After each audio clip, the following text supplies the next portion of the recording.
I get a lot of this question being asked to me. Should I use 4.4 mm balance cable or should I stick to 3.5 mm single-ended? And in fact, I get a lot of questions. So I thought that probably it is best that I do a short video on it so that I can just simply say, watch this video and I will explain everything. So if you are here because I said that, thank you for being here. All right, so what's the deal with this balance and single-ended? So let's just have a look at the current option that we have in the market right now, okay? So to show you an example, I have with me here 3 detachable plug from Kinera Lading. Okay, so the first one being the normal 3.5 mm single-ended, most notably with the size itself with 3 section here. And we have the smallest one here, which is the older balance standard, which is 2.5 mm balance with 4 section. And the most popular one nowadays, the biggest of all 3, which is the 4.4 mm balance. So what are the differences of this balance between especially 2.5 and 4.4 mm? So let's just quickly have a look for the sake of information. As you would see on the diagram that I'm showing to you on screen right now, you can clearly see that the R means right channel, the L means left channel.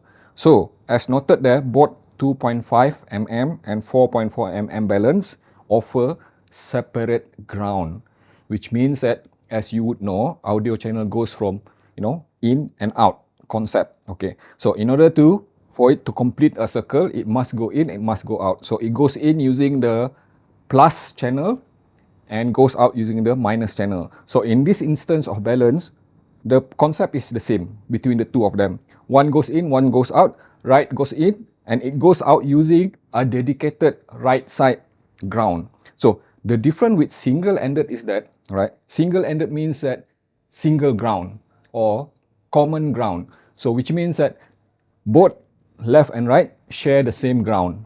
So balance uses their own separate dedicated ground. So just remember that. Okay, now the question is, should I use it or not? So it depends on situation. So this will be the situation. Okay, for example, all right, first you need to decide what is the type of source that you have. If you have something like this FIO BTR15 here, or even this iBasso DC04 Pro, and many other dongles and deck nowadays, right? They always come with this configuration, two section here.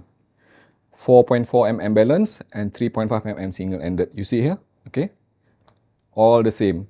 And you can pretty much see this repeated, with various newer version. You don't see much of 2.5 mm balance nowadays because for the simple fact that it is a bit more flimsy and smaller.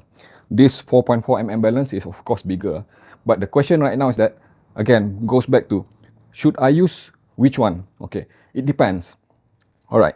For example, one of the reasons that you want to use balance is that because usually, if not all the time the case, this dongle here, that here, just like many other dongles, to get 100% of power output from this dongle, you need to use the 4.4 mm balance.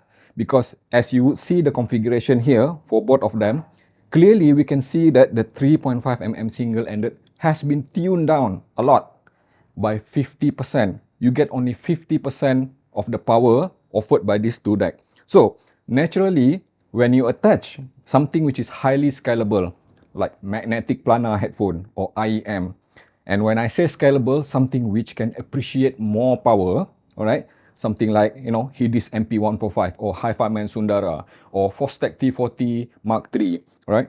You would automatically hear that they perform better when you use the 4.4 mm balance on the same deck.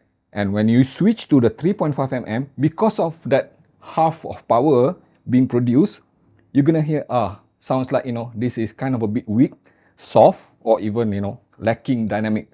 All right. So what's the purpose of the 3.5 mm single-ended then on this particular deck? You see, there are also so many earphone or in-ear monitor nowadays which are stupidly low impedance or very high sensitivity. Sorry to say that. Okay, so you get to see even something like under 5 ohm or even as usual, you probably see a lot of them running on 16 ohm, all right, most of the time, and with over 120 dB of sensitivity. For those type of IEM, especially something like, let me just give you an example, Campfire Andromeda IEM, or even SimGod EA1000. Those are highly sensitive IEM. They don't sound really good when you attach to something which is super powerful, especially like, you know, this Burson Audio Playmate 2 here, or even some of the more powerful dongles, because they don't scale really well with power. They in fact sounded better if you regulate the power. Okay, so for example, in that scenario, it is always better to use the one with the least power, which is 3.5 mm single-ended. Okay, so you get the idea. Scalable IEM headphones or any kind of IEM, right? You use 4.4 mm balance, and for something which is tend to be shouty with more power, you use 3.5 mm single-ended. The question now is 4.4 mm balance always better than 3.5 mm single-ended? Then my answer is no. Plug size does not determine the quality or the final output, okay? It is the implementation of the DAC and the amp itself. So, just to clarify, the cable itself, the plug itself does not determine the quality. It is the amp section, the source section, the one that drives the sound output will determine it. For example, I have tested so many DAC amp, dongles and everything, you name it, as much as I can throughout the years. And surprisingly, I have found out that, for example, now, you see here, this legendary Chord Mojo 2, this thing runs exclusively on 3.5 mm single-ended. For the last 7 years, Chord Mojo 1 and 2 have set the reference standard for portable devices, okay? And they did it without having the need to run on 4.4 mm balance. And the same can be said with this legendary Sony DAP.